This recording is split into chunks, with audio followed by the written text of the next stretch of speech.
வினை தீர்க்கும் நாயகனே வணங்கி துதிப்பேன் விநாயகனே.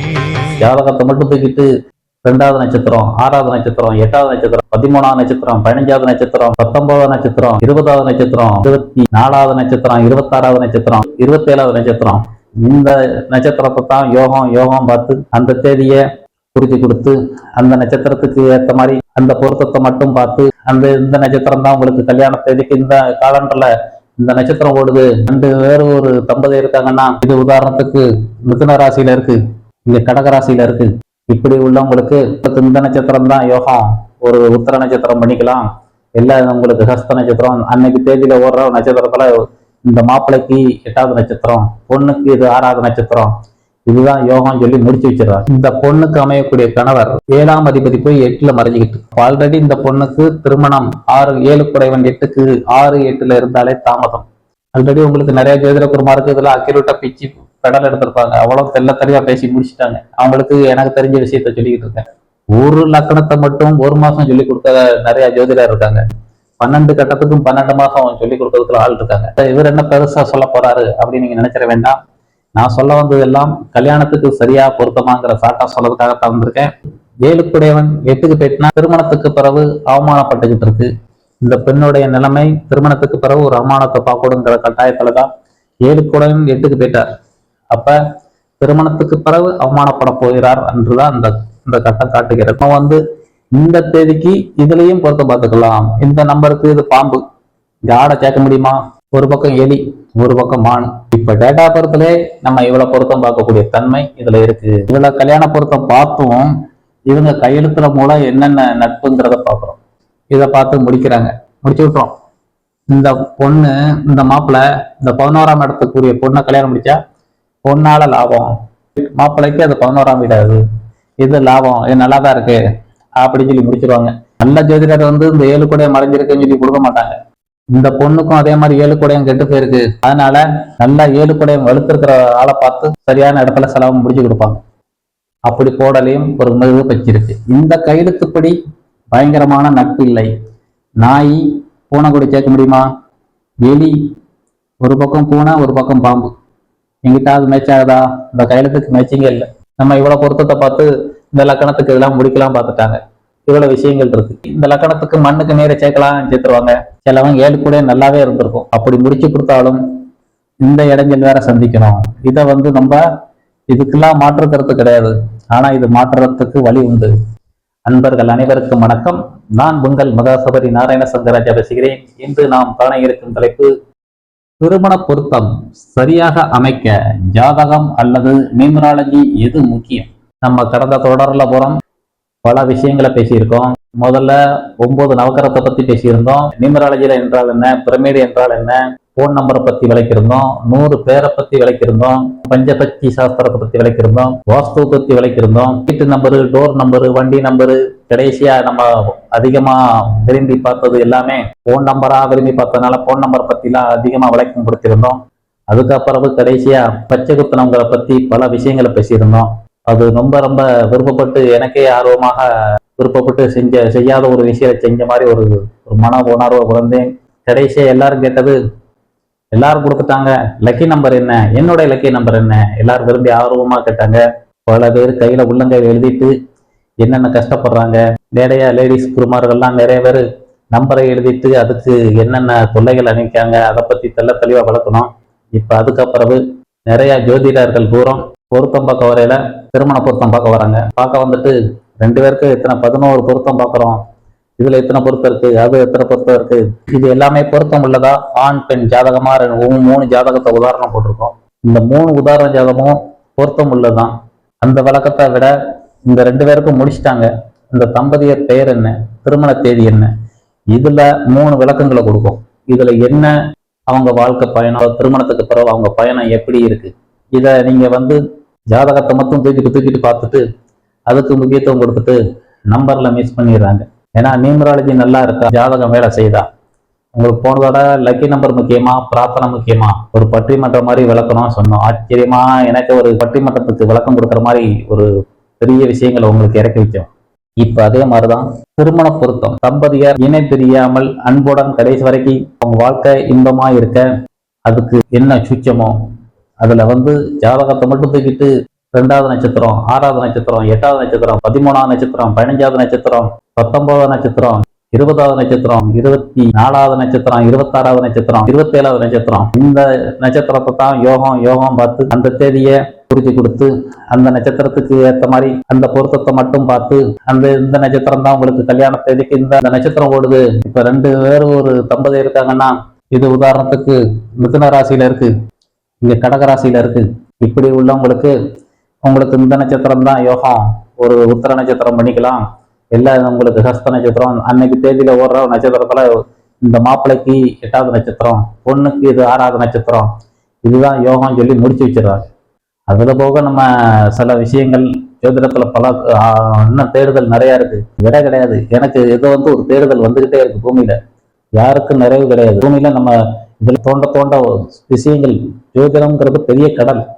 அனைத்து குருமார்களும் அவங்கவுங்க தெரிஞ்ச விஷயத்த மட்டும் சொல்லிக்கிட்டு இருக்காங்க.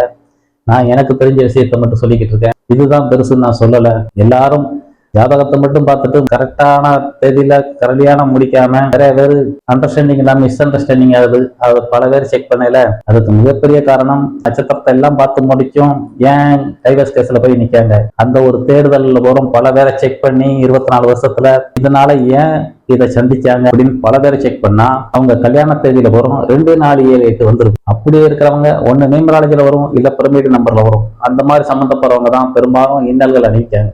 இதுக்கு சரியான ஒரு தீர்வை கொடுக்கணும் அப்படிங்கிறதுக்கு நம்ம நாளா ஓடிக்கிட்டு இருந்த ஒரு விஷயத்தான். ஏன்னா ஜாதகம் மட்டும் பார்த்துட்டு முடிச்சு கொடுத்தோம் ஏன் டைவர்ஸ் கேஸ்ல போகுது. 10 பொருத்தம் பார்க்குறோம், 8 பொருத்தம் 10 பொருத்தம் எல்லாம் கரெக்டா இருக்கு. அதையும் மீறி ஏன் மிஸ் ஆகுது. பொருத்தம் நல்லா இருக்கு, ஏன்னா நல்லா வாழணும்ல. அந்த விளக்கத்துக்கு தான் ஒரு தீர்வை கொடுப்போம். அந்த விளக்கத்துக்கு சரியான தீர்வு. இப்போ உதாரணத்துக்கு நம்ம இந்த பொண்ணுடைய நட்சத்திரம் மீன லக்கணம். மீன லக்கணத்துல இருந்து எண்ணெயில இது 3வது நட்சத்திரம், மாப்பிள்ளைக்கு இதுல இருந்து என்ன 11வது நட்சத்திரம். இது இது மண் ராசி, இது நீர் ராசி. அப்ப நீருக்கு இந்த லக்கணம் நீர் தான் மண்ணு. அப்ப நீருக்கு மண்ணை பொருத்தலாம். இப்பெல்லாம் பொருத்தம் கரெக்டா கொடுத்தும் ஏன் மிஸ் அண்டர்ஸ்டாண்டிங் ஆகுது.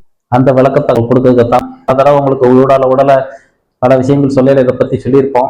இதுல அக்யூரேட்டா தெளிவான ஒரு விளக்கம் கொடுக்கணும்.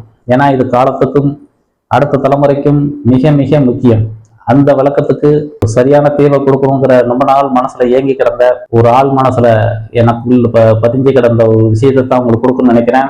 இப்ப இந்த விஷயத்துல சரியான தீர்வு 27 நட்சத்திரத்துல எந்தெந்த நட்சத்திரம் மட்டும் பார்த்துட்டு ஒரு தேதியை கொடுக்கல என்னன்னு ஒரு தம்பதியர் சந்திக்காங்க. அந்த விளக்கத்தை தான் கொடுக்கும். ஏன்னா நிறைய லேடிஸ் திருமணத்துக்கு முன்னகட்டி அப்பா இன்சியலை போட்டு கையெழுத்து போட்டிருப்பாங்க. திருமணத்துக்கு பிறகு வந்த பிறகு கணவருடைய இன்சியலை போட்டு நிறைய பேர் அதுக்கப்புறம் ஒரு கையெழுத்த நம்பரை ஒரு கிரகம் மாறலையில கட்டம் மாறிடும், நம்பர் மாறிடும். அதுக்காகத்தான் உங்களுக்கு 100 பேரை பத்தி விளக்கிருந்தோம். அந்த 100 பேர் விளக்கத்திலையும் இதுல அன்னைக்கு தேதிக்கு முடிக்கல தம்பதியர் அவங்கவுங்க இன்சியலை மட்டும் போட்டிருக்கேன். அந்த செகண்ட் போக அவங்க கல்யாண தேதி என்ன, இதுக்கப்புறம் அவங்க கையெழுத்து இன்சியல் மாத்த வேற பிரச்சனை எல்லாம் அதை சம்பந்தமா அதை விளக்கெல்லாம் தனியா இருக்கு. அதை தனித்தனியா பார்க்கல தான் வேற தெரியும். இந்த செகண்டுக்கு ஒரு தம்பதியரை கல்யாணம் முடிக்கல இந்த கையெழுத்துல போடுறாங்க, இந்த தேதியில கல்யாணம் முடிக்காங்க. அதனால என்னென்ன நன்மை தீமை அதை பத்தி உங்களுக்கு தெல்ல தெளிவா கொடுக்கும்னு நினைக்கிறேன். வாங்க புரோகிராம சந்திப்போம். திருமண பொருத்தம் சரியாக அமைக்க ஜாதகம் அல்லது நியூமராலஜி எது முக்கியம்? இப்போ ஒருவருடைய பிறந்த தேதி ஒரு பெண் ஜாதகம் இது 5/11/2005 பிறந்திருக்காங்க. இவர் உங்களுடைய நியூமராலஜி நம்பர் 14, பிரமிடு நம்பர் 44. இந்த தேதியில பிறந்தவங்க நம்ம ஆல்ரெடி உங்களுக்கு நியூமராலஜி பத்தியே விளக்கிட்டு இருந்தோம். அதனால நம்பர் பத்தி அக்யூரேட்டா உங்களுக்கு தெல்ல தெளிவா 1ல இருந்து 108 நம்பர் பத்தி எல்லாம் பேசிட்டோம். இப்ப ஒரு பொண்ணுடைய பிறந்த ஜாதகம் இது மீன லக்கணம். மீன லக்கணத்துக்கு 2ஆம் இடத்துல குரு கிரகம் இருக்கு. சனி பகவான் 2ஆம் இடத்துல நீசம் பெற்று இருக்கிறார். தைரியத்துக்குரிய அதிபதி சுக்கிரன் 6ல் இருக்கிறார். 5 குடைவன் 4ல் இருக்கிறார். அதாவது 5ஆம் இடத்துல இருந்து என்னல 4 குடைவன் 12க்கு போயிட்டார். அப்ப பின்னோக்கி இருக்கையில அவங்களுடைய அந்த குழந்தை தாமதத்துக்கு கொஞ்சம் காரணமாக கூட இருக்கலாம். ஆல்ரெடி ராகு வேற 5ல இருக்கிறதுனால குழந்தை பாக்கியம் லேட் ஆகும். அது போக குழந்தை பிறந்தாலும் ஒரு குழந்தைய நினைச்சே கவலைப்பட்டுக்கிட்டு இருப்பாங்க. கல்யாணம் பிடிச்சி குழந்தை பிறக்கிறதுக்கும் தாமதம். 5க்கு 12ல போய் இருக்கு, அது ஒரு தாமதத்தை கொடுக்கும். அப்படியே குழந்தை பிறந்தாலும் குழந்தைய நினைச்சு கவலைப்பட்டுக்கிட்டே இருப்பாங்க. 6 குடையவர் 7ல் இருக்கிறார். லக்னத்தை சூரியன் பார்த்து கொண்டே இருக்கிறார். புதன் 7 8 7ஆம் அதிபதி இந்த பொண்ணுக்கு அமையக்கூடிய கணவர் 7ஆம் அதிபதி போய் 8ல மறைஞ்சு. அப்ப ஆல்ரெடி இந்த பொண்ணுக்கு 7 8க்கு 6 8ல இருந்தாலே தாமதம். ஆல்ரெடி உங்களுக்கு நிறைய ஜோதிட குருமாருக்கு இதெல்லாம் அக்யூரேட்டா பிச்சு பெடல் எடுத்திருப்பாங்க. அவ்வளவு தெல்ல தெளிவா பேசி முடிச்சுட்டாங்க. அவங்களுக்கு எனக்கு தெரிஞ்ச விஷயத்த சொல்லிக்கிட்டு இருக்கேன். நம்ம நியூமராலஜியே உங்களுக்கு அம்மா 1.5 வருஷமா வளர்க்கறதுனால எனக்கு தெரிஞ்ச உதாரணத்தை சொல்லியிருப்போம். இதெல்லாம் என்னத்த சொல்றாங்க அப்படின்னு நீங்க நினைச்சிட வேண்டாம். உங்களுக்கு நீங்க பெரிய கடல். எனக்கு தெரிஞ்ச ஒரு விஷயத்த உங்களுக்கு ஷார்ட்டா சொல்றேன். ஜோதிட குருமார் அத்தனை பேருக்கும் பல விஷயங்கள் தெரிஞ்சிருக்கும். எனக்கு தெரிஞ்ச ஒரு விஷயத்த சொல்றேன். இதுல ஷார்ட்டா சொல்லிட்டு போகணுங்கிறதுனால உங்களுக்கு சுருக்கமா சொல்லிட்டு போறேன். ஏன்னா ஒவ்வொரு கட்டத்தை ஒரு லக்கணத்தை மட்டும் 1 மாசம் சொல்லி கொடுக்க நிறைய ஜோதிடர் இருக்காங்க. இந்த கட்டத்துக்கும் 12 மாசம் சொல்லி கொடுக்கறதுக்கு ஆள் இருக்காங்க. அதனால இவர் என்ன பெருசா சொல்ல போறாரு அப்படின்னு நீங்க நினைச்சிட வேண்டாம். நான் சொல்ல வந்தது எல்லாம் கல்யாணத்துக்கு சரியா பொருத்தமாங்கிற ஷார்ட்டா சொல்றதுக்காக வந்திருக்கேன். 7ஆம் அதிபதி 7 6க்கு போயிட்டா கல்யாணத்துக்கு முன்ன கட்டி ரொம்ப கஷ்டப்படுறாங்க, நிறைய அல்லல் படுறாங்க, திருமணம் ரொம்ப ரொம்ப தாமதப்படுத்துது. அதே இது 7 8க்கு போயிட்டுனா திருமணத்துக்கு பிறகு அவமானப்பட்டுக்கிட்டு இருக்கு. இந்த பெண்ணுடைய நிலைமை திருமணத்துக்கு பிறகு ஒரு அவமானத்தை பார்க்கணுங்கிற கட்டாயத்துலதான் 7 8க்கு போயிட்டார். அப்ப திருமணத்துக்கு பிறகு அவமானப்பட போகிறார் என்றுதான் இந்த கட்டம் காட்டுகிறது. 9 9ஆம் இடத்துல இருக்கிறார். 10 லக்கணத்தில் இருக்கிறார். கேது இருக்கிறது. 12ல் கிரகம் இல்லை. இந்த அமைப்பு உள்ள பொண்ணு இந்த ஆண் ஜாதகம். இது இன்னும் விளக்கம் கொடுத்தா இதுல நிறைய விளக்கம் கொடுக்கலாம். இது ஷார்ட்டா சொல்லிட்டு நம்ம நம்பர் போறதுக்காக உங்களுக்கு சுருக்கமா சொல்றேன். நம்மளுடைய சேனல் பேரு மேட்சிங் நியூமராலஜி. ஆகையால நம்ம இந்த நம்பர் ரீதியாவே உங்களுக்கு கொண்டு போறதுனால இந்த ஜாதக அமைப்பு உங்களுக்கு ஷார்ட்டாவே சொல்லிக்கிட்டு இருக்கேன். நமக்கு ஏன்னா நிறைய பேர் நியூமராலஜா உங்களுக்கு சேனல் ஆரம்பிக்கல முதலே சொல்லிட்டோம். நியூமராலஜா அதெல்லாம் அலட்சியப்படுத்துறாங்க.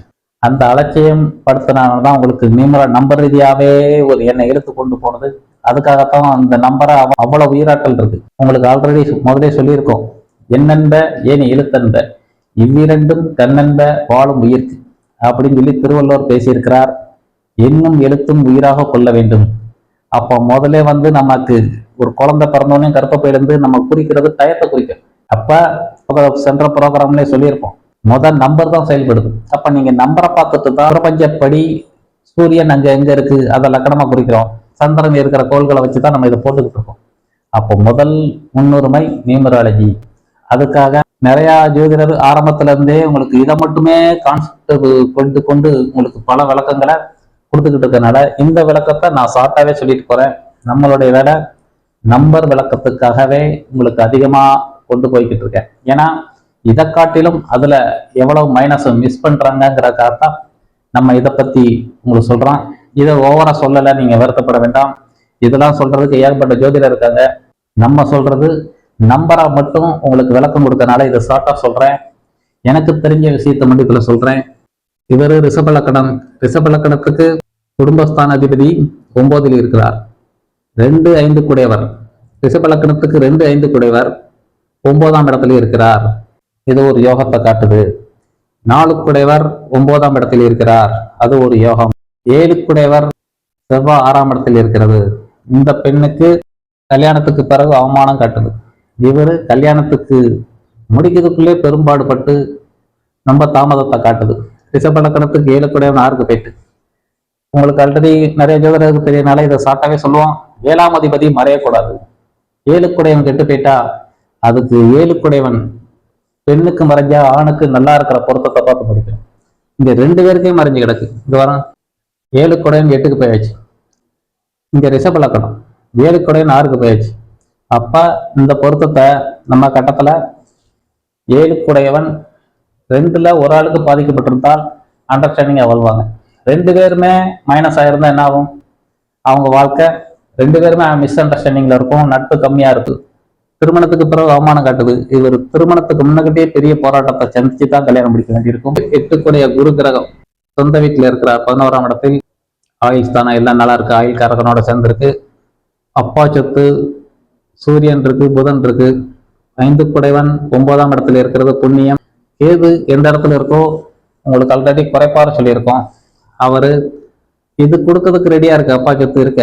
ஆனா அந்த கேது அதை கொடுக்கறதுக்கு தாமதப்படுத்திக்கிட்டு இருக்கோம். ஏதோ ஒரு குறைபாடோட இருப்பாரு. 10ஆம் இடத்துல சுக்கிரன் இருக்கு. லக்னாதிபதி 10ல இருக்கிறார். 11ஆம் அதிபதி லாபஸ்தானத்துல குரு கோந்திக்கிறார். 8 சனி பகவானோட சேர்ந்திருக்கனால ஆயுள் விருத்தி நன்றாகவே இருக்கிறது. இது இந்த ஜாதக அமைப்பு. இவங்க பிறந்திருக்கிறது 1/2/1999. இவங்களுடைய நியூமராலஜி நம்பர் 31, ரகசிய நம்பர் 66. ஆல்ரெடி இந்த அவங்களுக்கு நியூமராலஜிக்கு பத்தியே நம்ம சொல்றதுனால இவங்களுடைய ஜாதக அமைப்புல இவ்வளவு குணங்களை சொல்றதுக்கு ஏகப்பட்ட பேர் இருக்கு பாரு. நம்ம நம்பர்லேயே போறதுனால இந்த நம்பரு, இந்த பெண்ணு 5ஆம் நம்பர்ல பிறந்திருக்கு. 5ஆம் நம்பர்ல பிறந்தாலே பெரும்பாலும் தாய் அன்பு கிடைக்கிறது நிறைய பேருக்கு கம்மியா இருக்கும். ஆணா இருந்தாலும் பெண்ணா இருந்தாலும் கூட்டு நம்பரு அதுலேயும் 5 தான் வருது. தாய் அன்பு கிடைக்காம இருக்கலாம், இல்லை கிடைச்சும் அவங்களுக்கு நட்பு கம்மியா இருக்கும்.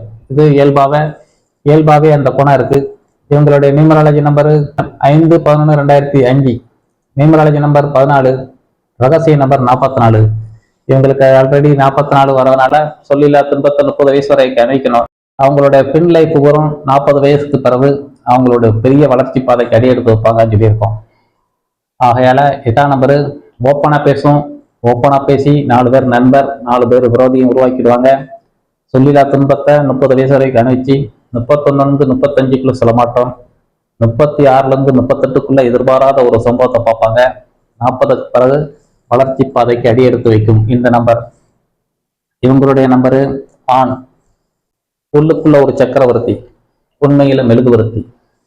தப்ப சுட்டி காட்டினா முகம் சோம்பி பேர். இது அடிக்கடி உங்களுக்கு 31ஆம் நம்பர் குணத்தை பத்தி சொல்லிட்டோம். சரியான சந்தர்ப்பத்தை சில சந்தர்ப்பங்களை கை நழுவ விட்டு பின்னாடி அதை நினைச்சு ஃபீல் பண்ணுவாங்க. ரகசிய நம்பர் 66. 66க்குனால இவங்க அறக்கட்டளைக்கு தொண்டு செய்யக்கூடிய தன்மை இருக்கு. 66ஆம் நம்பர் 2 சுக்கிரன் சேர்ந்து ஒரு குரு ஆற்றல், 2 சுயநலவாதி சேர்ந்து ஒரு குரு கிரகம் வருது. ஆகையால அறக்கட்டளைக்கு தொண்டு செய்வாங்க, பாதி சுயநலவாதியாக இருப்பாங்க. அவங்களுடைய நட்பு இந்த நம்பருக்கு பிறருக்கு சேவை செய்ய பிறந்தவர். இங்க பிடிவாதக்காரர். இது தாழ்மா மனப்பான்மை கொண்ட இந்த நம்பருக்கு ஒரு பாம்பு பச்சி வருது. ஆணுக்கு ஆடியன வருது. இங்க எலி பச்சி வருது. இங்க மானியன வருது. இது இயல்பாவே அவங்க டேட்டா பர்த்தில் உள்ளது. இத ஆணுக்கும் பெண்ணுக்கும் இதுல தனித்தனியா வேற பார்க்கலாம். இதுல யானை, இதுல ஆடு, இதுல யானை. கூட்டு நம்பர்ல இப்படிதான் ஒவ்வொன்றுக்கும் அந்தந்த கோணத்தை வச்சு இதுக்கு குதிரை, இதுக்கு குதிரை தான், இதுக்கு பூனை. இப்படி வருஷத்துக்கும் நம்ம மேட்சிங் எடுத்துக்கலாம். நம்ம பொருத்தம் பார்க்கறதுக்கு இத்தனை பொருத்தத்தை தூக்கிட்டு 10 பொருத்தம் பார்க்குறீங்க. நம்ம இந்த தேதிக்கு இதுலயும் பொருத்தம் பார்த்துக்கலாம். இந்த நம்பருக்கு இது பாம்பு, இந்த ஆடை சேர்க்க முடியுமா? ஒரு பக்கம் எலி, ஒரு பக்கம் மான். இப்ப டேட்டா பொறுத்தலே நம்ம இவ்வளவு பொருத்தம் பார்க்கக்கூடிய தன்மை இதுல இருக்கு. இது போக இவங்க 2 பேருக்கும் சேர்த்து கல்யாணம் முடிக்காங்க. தம்பதியர் பெயர், இந்த பெண்ணுடைய பெயர் கே கவிதா. நியூமராலஜி நம்பர் 22, ரகசிய நம்பர் 42. இந்த கே கவிதாங்கிறவருக்கு நியூமராலஜி 22 படி உங்களுக்கு அங்க டேட்டா பர்த்துக்கு உள்ள நம்பர் போட்ட மாதிரி இவங்க கையெழுத்துக்கு ஒரு குணம் வந்துடுது. கையெழுத்துப்படி இவங்களுக்கு ஒரு பக்கம் நாய், ஒரு பக்கம் எலி. இவர் கல்யாணம் முடிக்கிற மாப்பிள்ளையோட பேரு S Selvakumar. Numerology number 36, pyramid number 15. இங்க 22க்கு ஒரு நாய், 42க்கு ஒரு எலி வருது. இங்க எஸ் செல்வகுமார். இங்க ஒரு பக்கம் பூனை, ஒரு பக்கம் பாம்பு. இந்த பூனை போய் நாய் கூட சேர்க்க முடியுமா? இந்த பூனை போய் எலி கூட சேர்க்க முடியுமா? இந்த கையெழுத்துப்படி இவரு பாம்பு வருது. இங்க நாய் கூட சேர்க்க முடியுமா? எலி கூட சேர்க்க முடியுமா? இவ்வளவு விஷயங்கள் போக அவங்க தெரிஞ்சோ தெரியாம வேற கையில வேற பச்சை குத்தி இருப்பாங்க. கல்யாணத்துக்கு முன்னாடி இவர் அப்பா பேர் எஸ், இங்க வேற என் பேர் எஸ், 2 SS போட்டிருப்பாங்க. அதுல வேற ஒரு பூனை பச்சி வந்துடும். இல்ல இந்த பொண்ணு கல்யாணம் முடிச்சோ இல்ல முடிக்கிறதுக்கு முன்னாடியோ அவங்களும் இதே மாதிரி முழு இன்சில வெறும் கவிதான் மட்டும் போட்டிருந்தா அதுவும் ஒரு பாம்பு பச்சி வரும். இல்ல இதே இன்சில முழுசா போட்டிருந்தாலும் இதே குணம் தான் வரப்போகுது. இல்ல அவங்க கேன்னு இன்சில் போட்டிருந்தால் அதுவும் நாய் பச்சி தான் வரும். இதெல்லாம் பச்சை குத்திட்டாங்க, இல்ல இன்சில் மோதிரம் போட்டுட்டாங்க, அதை பத்தி விளக்கிட்டோம். இவ்வளவு கல்யாண பொருத்தம் பார்த்தும் இவங்க கையெழுத்துல மூலம் என்னென்ன நட்புங்கிறத பாக்குறோம். நீங்க கல்யாணத்துக்கு இந்த பொருத்தம், இந்த லக்கணத்துக்கு நீரு நெருப்பு, இதை பார்த்து முடிக்கிறாங்க, முடிச்சு விட்டுறோம். இந்த பொண்ணு, இந்த மாப்பிள்ளை இந்த 11ஆம் இடத்துக்குரிய பொண்ணை கல்யாணம் முடிச்சா பொண்ணால லாபம், என் பிள்ளைக்கு அது 11ஆம் வீடாது, இது லாபம், இது நல்லா தான் இருக்கு அப்படின்னு சொல்லி முடிச்சிருவாங்க. நல்ல ஜோதிடர் வந்து இந்த 7 கூடையம் மறைஞ்சிருக்குன்னு சொல்லி கொடுக்க மாட்டாங்க. இந்த பொண்ணுக்கும் அதே மாதிரி 7 கூடையம் கெட்டு போயிருக்கு, அதனால நல்லா 7 கூடையம் வலுத்திருக்கிற ஆளை பார்த்து சரியான இடத்துல செலவு முடிச்சு கொடுப்பாங்க. இது அறகுறையா சிலவங்க பிரம்மாண்ட ஜோதிடர்லாம் இருக்காங்க. எனக்கு தெரிஞ்ச விஷயத்த சொல்றேன். இதுல வந்து 2 பேருக்கும் அப்படி 7 கூடையம் கெட்டு போனதை நம்ம சேர்க்கக்கூடாது. இது ஒரு பக்கம் இருந்து நம்ம நம்பர்ல எப்படி சேர்க்கலாங்கிறத சொல்லியிருக்கோம். இது போக அவங்க கையெழுத்துல எப்படி நட்போட இருக்காங்க, இந்த கையெழுத்துக்கு மட்டும் சொல்லிக்கிட்டு இருக்கோம். இடையில பச்சை குத்துனவங்க ஒரு இன்சில போட்டுட்டு வந்துடுறாங்க. திருமணம் முடிச்சு ஒரு தளத்தை வேலைக்கு போறேன் அப்படின்னு சொல்லி 6 மாசத்துல ஒரு மோதிரத்தை மாட்டலையும் அதுல என்ன இன்சில் போட்டிருக்காங்களோ இல்ல ஓம் டாலர் போட்டுட்டாலும் அதுக்கு ஒரு மிருகப்பச்சு சம்மந்தப்படும் சொல்லியிருக்கேன். அதுல வேற நமக்கு நட்பு என்ன பகை என்னன்னு இருக்கு. ஒரு நகைக்கடையில போய் ஒரு நகை எடுக்கல ஒரு ஓம் டாலர் போட்டிருக்கோங்க வாங்கி, அந்த மாதிரி போட்டிருக்கல. இல்ல திருவிழாக்கு போனேன் பச்சை குத்திட்டு வந்தேன் இருப்பாங்க. இல்ல திரும்ப தளத்தை வலிக்க பொங்கலுக்கு வரையில ஒரு மோதிரத்தை போட்டு விட்டுருவாங்க. நீ உன் இன்சில போட்டுக்கோ, நான் என் இன்சில போட்டுக்குருவேன். அப்படி போடலையும் ஒரு மிருக பச்சு இருக்கு. இந்த கையெழுத்துப்படி பயங்கரமான நட்பு இல்லை. நாய் பூனை கூட சேர்க்க முடியுமா? எலி பாம்பு இருக்கு. எலி ஒரு பக்கம் பூனை ஒரு பக்கம் பாம்பு, எங்கிட்ட அது மேட்ச் ஆகுதா? இந்த கையெழுத்துக்கு மேட்சிங்கே இல்லை. நம்ம இவ்வளவு பொருத்தத்தை பார்த்து இந்த லக்கணத்துக்கு இதெல்லாம் முடிக்கலாம் பார்த்துட்டாங்க. இவ்வளவு விஷயங்கள் இருக்கு. இதுபடி இந்த லக்கணத்துக்கு மண்ணுக்கு நீரை சேர்க்கலாம் சேர்த்துருவாங்க. சிலவங்க 7 கூட நல்லாவே இருந்திருக்கும். அப்படி முடிச்சு கொடுத்தாலும் இந்த இடைஞ்சல் வேற சந்திக்கணும். இதை வந்து நம்ம இதுக்கெல்லாம் மாற்றுக்கிறது கிடையாது. ஆனா இது மாற்றுறதுக்கு வழி உண்டு. இது போக இவங்க கல்யாணம் முடிக்கிற தேதி பார்த்தீங்கன்னா 14/11/2005. இது நியூமராலஜி நம்பர் 16, அப்புறம் ரகசிய நம்பர் 21. மாசம் இருக்கணும். 14க்கு தாழ்மா மனப்பான்மை, நக்கல் கேலி கிண்டல் விட்டடிப்பாங்க, தமாஸ் பண்ணுவாங்க, ஜாலியா இருப்பாங்க. லைஃப்பை ஒரு சீரியஸா இருக்க மாட்டாங்க. யார் என்ன சொன்னாலும் அப்படி நம்புறது, அப்படி ஒரு குணம் இருக்கும். இந்த நம்பருக்கு சண்டை போட்டு மறுபடியும் வந்து அந்த சொன்ன எடுத்து போய் மறந்து கொஞ்சம் அண்டர்ஸ்டாண்டிங்ல சேர்ந்துக்குருவாங்க. இந்த 9 ஒரு ரோசத்தை கொடுக்கும். எல்லாம் சேர்ந்து கூட்டு நம்பர் 16 வருது. 16 வந்துட்டாலே ஒரு ஒழுக்கம் இல்லாத வேலை பேரும் உங்களுக்கு ஆல்ரெடி சொல்லியிருக்கோம். 7ஆம் நம்பரு சுயநலத்தோட தேடுனீங்கன்னா காரியத்தடை, பொது நலத்தடை இறங்கிட்டா பேர் புகழை கொடுக்கும். இந்த 2, 4, 7, 8 கல்யாண நம்பர்ல வரக்கூடாது. இவங்களுடைய கூட்டு நம்பர்ல நியூமராலஜி நம்பர் இதெல்லாம் தேதி மாசம் வருஷம் எல்லாம் கூட்டினா 16 வருது. இது வந்தால் கம்பல்சரியா கட்டப்படியும் மைனஸு, தேர்படியும் மைனஸு, எல்லாம் கூட்டி கல்யாண தேதியிலையும் மைனஸ். இந்த மாதிரி உள்ள சூழ்நிலை சந்திக்கிறவங்களை எப்படி சேர்க்க, இப்படி பண்றவங்களுக்கு நான் பேரை பண்ணி கொடுத்துருக்கோம். இவங்களுடைய இடைஞ்சலுக்கு ஒரு 250 பேருக்கு மேல மர்மாங்கலை தேதி பண்ணி கொடுத்து அவங்க கையெழுத்தும் சரி பண்ணி விட்டா பிறகு இந்த இடைஞ்சல் இருந்தாலும் இது மூலமா நட்பாயிடுறாங்க. கையெழுத்து மூலமா பசுவுக்கு பசு, பசுவுக்கு ஒரு காளை இனத்தை கொடுக்கறது, இல்ல ஒரு எலிக்கு ஆண் எலிக்கு பெண் எலி, ஒரு மான் வருதா ஆண் மானுக்கு ஒரு பசு கூட சேர்ந்துக்கிடும், ஒரு ஆடு கூட சேர்ந்துக்கிடும். அந்த மாதிரி பகை இல்லாத மிருகத்தை கொடுக்கணும். இது தூரம் பாருங்க, இது பகை. நாய்க்கு பூனை பகை, இங்கேயும் பூனை பாம்பு. அப்ப சுத்தமா இதுல மேட்சிங்கே இல்லை. இப்படிப்பட்ட சூழ்நிலையில உள்ளவங்களுக்கு நம்ம பேர்ல பண்ணி கொடுத்துருக்கோம். இதை கையெழுத்து மாத்தின பிறகு அவங்க நல்லா இருக்காங்க. அதோட சேர்த்து மர்மங்களை தேதியும் கொடுத்த பிறகு அவங்க வாழ்க்கை அதுக்கப்புறம் நல்லா இருக்கு. இந்த மாதிரி செயல எனக்கு ஒரு மனநிறைவோட செய்யற மாதிரி மனநிறைவை உணர்கிறேன். இந்த மாதிரி சூழ்நிலை இருக்கிறவங்க நிறைய பேர் கோர்ட்டு கேஸ்ல போய் பிள்ளைய கொண்டு போய் விட்டுட்டு அல்லல் பட வேண்டாம். நம்ம வந்து இந்த கல்யாண நம்பரை சரி பண்ணிட்டு இந்த கையெழுத்து ரீதியா மிருகப்பச்சு சேர்த்து விட்டுட்டாலே சரியா வரும். அது போக கையில பச்சை குத்தி இருக்காங்களா, இன்சின் மோதிரம் போட்டிருக்காங்களா, அந்த வழக்கங்கள் இருக்கு. அதையும் சேர்த்து செய்யல நல்லா இருக்கும். வினை தீர்க்கும் நாயகனே.